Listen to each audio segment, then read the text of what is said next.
실시간으로 이 댓글을 달아주시면, 댓글로 뭐 이제 고민사항 있으신 분들 댓글 달아주시면 직원들도 그 고민사항 댓글 달린 거를 따로 저희가 편집을 해서 저희 유튜브 채널에 올릴 예정입니다. 예, 그래서 여러분들 이제 고민사항도 있으시면 이 댓글 많이 달아주시고요.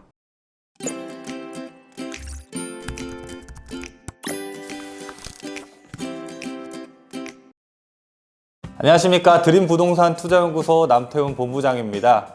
4월 29일 날 방송했던 정창래의 부동산 성공투자 라이브 방송 시청자 질문 중에 오늘도 두 분을 선정해서 답변 드리는 시간 갖도록 하겠습니다. 자, 먼저 첫 번째로 질문 주신 내용 잭 바우어님입니다. 다산 이편한 세상 자이 34평형 곧 14년의 이 비과세 기간이 도래합니다. 이것을 팔고 강동에 있는 고덕 레미안 힐스테이트나 아니면은 송파에 있는 이제 가락 쌍용 아파트 등 이 구축으로 갈아타기 어떨까요? 라는 질문 내용 주셨는데요. 그 내용에 답변 드리도록 하겠습니다. 자, 먼저 제가 미리 지도를 찾아놨습니다. 여기가 이제 시청자분이 갖고 계신 다산에 있는 다산 신도시죠. 이편의 세상 자이 아파트예요. 근데 이 아파트를 보면은요. 한번 좀 볼게요. 이편의 세상 자이 아파트.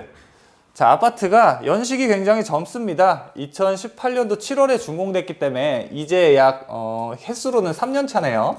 3년 차 아파트고 보면 세대수도 1685세대 대단지 아파트입니다.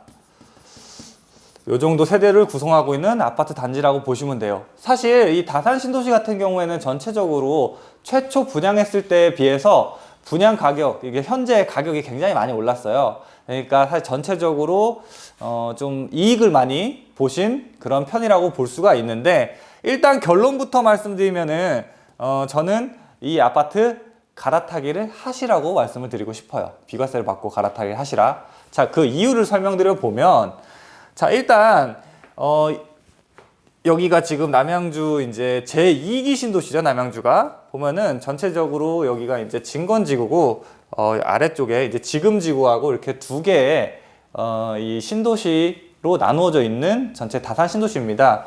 물론 전체적으로 이제 새 아파트들로 구성이 되고, 또 우리 단지 앞쪽으로는 이렇게 해서 8호선 이제 별내선이 들어오기 때문에 이제 서울과의 접근성도 좀 더 좋아지는 장점은 물론 있어요. 장점은 있는데, 이 남양주 같은 경우에는 전체적으로 장기적으로 봤을 때는 조금 부담이 될 수 있는 게 역시 바로 위쪽에 들어서는 다산 신도시입니다. 왕숙 3기 신도시입니다. 어디 갔나요, 왕숙 신도시? 자, 여기 있네요. 왕숙 신도시가 이렇게 옆에 있죠. 이 왕숙 신도시가 굉장히 부담으로 작용할 수밖에 없습니다. 이쪽하고 아래쪽에도 있는데, 자, 왕숙 신도시가 3기 신도시로 조성될 예정이죠. 부동산의 가격이 오르려면 역시 이 수요 공급입니다. 당연히 공급보다 이 수요가 많아야지만 가격이라는 게 오를 수가 있는 건데, 이미 지금 다산 신도시에도 신축으로 공급되는 아파트들이 굉장히 많이 있지만, 앞으로 추가적으로 인근에 공급될 이 왕숙 신도시 같은 경우에는 지금 예정되어 있는 물량이 66,000 세대입니다. 66,000 세대. 굉장히 대단지로 들어서요. 그리고 지금 예정되어 있는 3기 신도시들 중에서 가장 물량이 많은 것이 바로 이곳 왕숙 신도시입니다. 거기에다가 2기 신도시 같은 경우에는 지난 1기 신도시의 어떤 조금 약점을 보완하고자 거기에 이제 자족 기능을 많이 넣었다는 것이 특징적인 부분이긴 했는데, 사실 이렇게 좀 자족 기능에 치우쳐서 좀 신경을 많이 쓰다 보니까 어떤 교통 문제라든지 이런 신도시들이 갖는 근본적인 이 문제들의 조금 취약점을 보였어요. 그렇다 보니까 현재도 물론 남양주 이 다산 신도시 같은 경우에는 다른 여타 2기 신도시들에 비해 그래도 서울과의 접근성이 좋은 편이긴 합니다. 그렇다 하더라도 대중교통을 놓고 봤을 때는 이제 막 들어서는 이제 8호선, 별내선, 연장선까지 밖에 사실상 기대할 것이 없기 때문에 크게 대중교통 접근성으로는 조금 그렇게 좋지는 않아 보여요. 그런데 이 3기 신도시는 애초에 조성될 때부터 이런 부분 1기 신도시와 2기 신도시의 장단점을 다 면밀히 검토하고 복합적으로 도시 설계를 했기 때문에 장점이 굉장히 많습니다. 특히나 이 교통대책을 굉장히 강조해서 3기 신도시에 넣었는데 이게 왕숙 신도시의 교통대책이에요. 지금 GTX B역이라든지 진접선 풍양역 같은 지하철역을 신설을 시키고 여기에 별내선도 이 왕숙까지 연장을 시켜가지고 이제 지원을 한다는 내용이고요. 또 경의중앙선역까지 신설을 시켜준다라고 합니다. 한마디 여기에다 도로까지도 넓힌다고 하고요. 이런 교통 계획들이 이미 같이 포함돼서 3기 신도를 조성하고 있어요. 자, 그리고 3기 신도시는 어찌됐건 정책적으로 이 정부에서 밀고 있는 국책 사업입니다. 자, 그렇다 보니까 그 3기 신도시라는 것이 흥행할 수밖에 없어요. 자, 그렇게 된다, 흥행해야만 해요. 그렇게 된다라고 한다면 어떻게 할까요? 메리트를 주겠죠. 뭐 이런 당연히 깨끗한 신도시의 시설들은 기본이고 거기에 교통대책 당연히 넣어야 되고 자족시설도 물론 들어갑니다. 이런 것들은 기본이고요. 여기에 추가적인 인센티브 뭘까요? 역시 저렴한 분양가일 거예요. 아마 3기 신도시 흥행에 가장 큰 어떤 기폭제로 쓸 것은 저렴한 분양가일 겁니다. 그렇다 보니까 상대적으로 물론 아래쪽에 있는 신도시가 서울과의 접근성은 더 좋다 하더라도 너무 많은 어떤 인센티브를 3기 신도시 쪽에 몰아줄 것이기 때문에 아마 많은 수요자들이 그쪽으로 몰릴 것으로 예상이 돼요. 자, 그렇다 보니까 장기적으로 봤을 때는 이 남양주 다산 신도시라는 녀석은 3기 신도시에 조금 밀리지 않을까. 그래서 장기적으로 봤을 때 가치 상승을 원하신다면 좀 매도를 하고 아무래도 서울 쪽으로 들어오시는 게 좋은데 우리 시청자분이 보고 계신 아파트가 크게 언급하신 게 두 개였어요.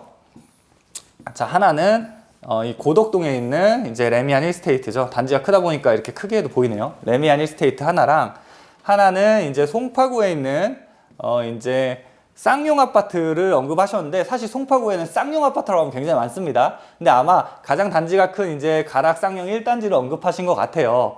두 아파트 중에 보신다면 저는 이 가락 쌍용 1단지를 추천드리고 싶어요. 자, 그 이유는 이 가락 쌍용 1단지 같은 경우에 현재 이 리모델링 사업이 추진 중에 있는데 이 리모델링 사업이 추진 중에 있는데 현재 좀 진척이 상당히 그래도 진행되고 있어서 이제 조합을 설립하기 위한 주민 동의서를 현재 받고 있는 중입니다. 어떤 동의율도 꽤 높게 현재 기록하고 있다고 합니다. 그래서 리모델링 사업이 차근차근 단계를 밟아나가고 있는 그러한 단지가 바로 이 가락쌍용 1단지라고 보시면 되는데 그래서 좀 더 길게 봤을 때에는 어쨌든 리모델링이라고 하면 이제 새 아파트로 바뀌는 것이기 때문에 이 송파구에 있는 새 아파트라는 호재로 인해서 가치가 상승할 것으로 예상이 되는 아파트 단지입니다. 그렇다 보니까 결론적으로 다산 신도시에 있는 아파트는 좀 매도를 하시고 이 서울 쪽에 특히나 보신 데 중에는 송파 가락 쌍용 아파트로 갈아타시는 게 좋겠다라는 의견을 드리겠습니다. 자, 그리고 이제 두 번째 시청자 질문입니다. 두 번째 시청자는 이제 오현숙 님인데요. 남산의 주상복합 향후 전망이 궁금합니다. 10년차고요. 남산 SK 리더스 뷰 아파트입니다. 회원역을 끼고 있어요. 라고 질문을 주셨어요. 이제 전망이 궁금하시다고 하셨어요. 한번 볼게요, 지도로. 이것도 미리 찾아놨는데요. SK 리더스뷰 아파트입니다. 여기에 있는 건데요. 굉장히 위치 자체로만 봤을 때는 굉장히 좋습니다. 지하철 4호선 회원역하고는 뭐 바로 붙어 있네요. 뭐 출구를 바로 맞닿아 있을 정도로 아주 가까워서 지하철 접근성 좋고요. 특히나 좀 주목해봐야 될 게 이 SK 리더스뷰가 위치한 그 입지입니다. 여긴데요.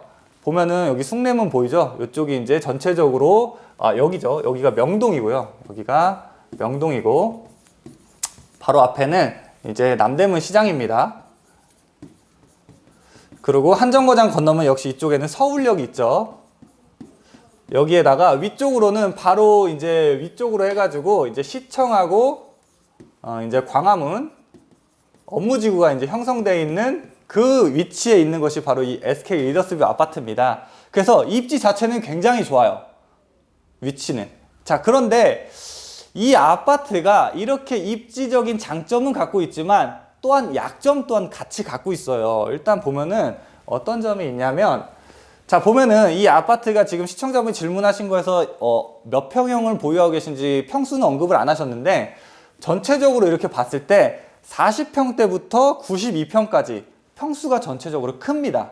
그러니까 대형 평수로 구성되어 있어요. 이 아파트 같은 경우에는 전체적으로 이 대형으로 구성되어 있다라는 점이 좀 다소 조금 약점으로 볼 수가 있겠고요. 자, 여기에다가 추가적으로 지금 이게 주상복합 아파트입니다.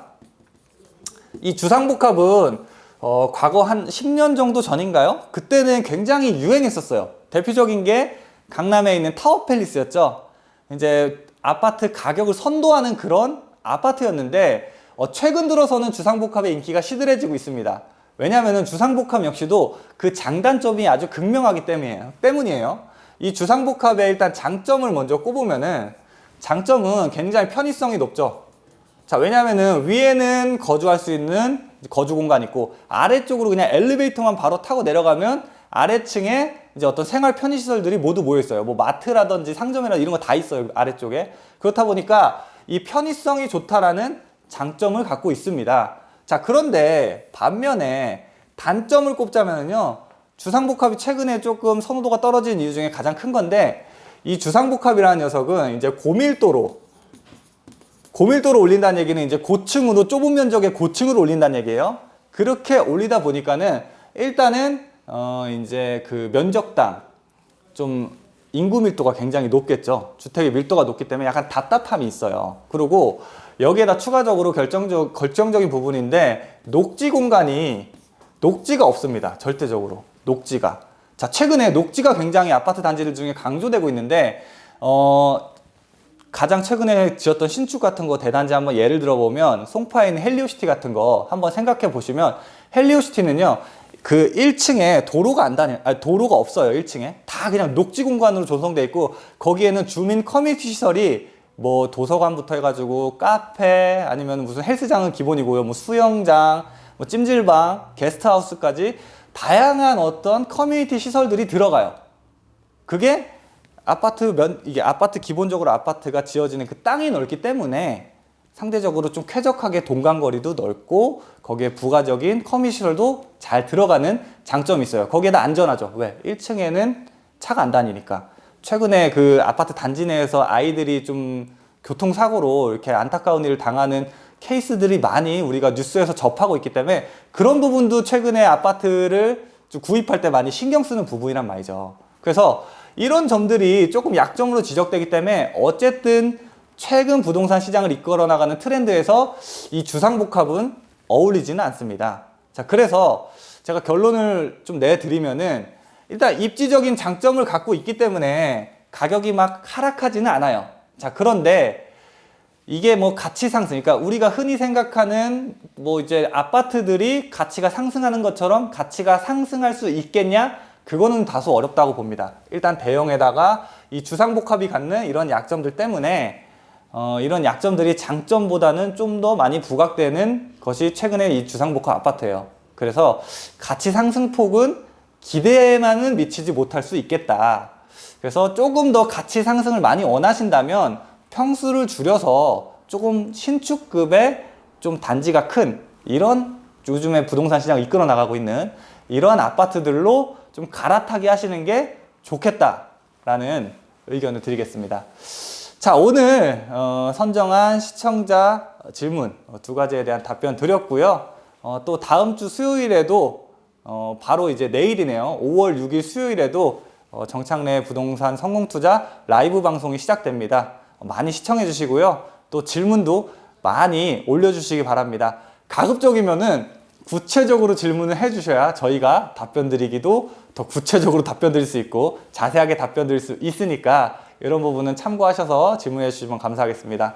자, 오늘 준비한 영상은 여기까지입니다. 다음에 또 다른 질문에 대한 답변 드리는 시간으로 찾아뵙도록 하겠습니다. 감사합니다.